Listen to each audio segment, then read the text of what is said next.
Je trouve que c'est vraiment intéressant. D'abord, de manière générale, premier point, depuis 2019, l'Europe a quand même énormément changé. Et c'est pour ça d'ailleurs que c'est dommage que les candidats ne s'en emparent pas. On voit enfin une Europe qui fait de la politique de concurrence, et vous savez à quel point je pense que c'est nécessaire.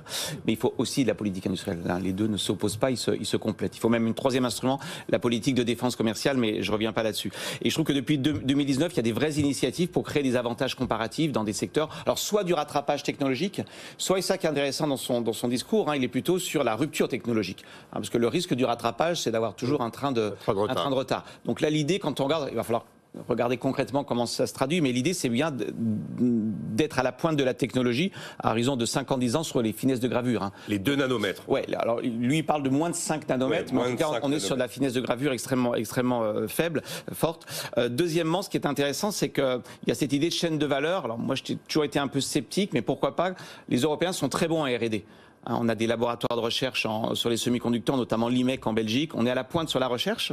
On est très très bon sur les machines qui fabriquent les semi-conducteurs. Et là où finalement on produit assez peu, ou alors des puces très spécialisées avec ST Micro et Infineon, c'est sur la production. Et en fait, l'enjeu du CHIPS Act, c'est aussi de localiser des unités de production en Europe. Donc il y a cette idée de maîtrise de la R&D jusqu'à l'usine sur le sol européen.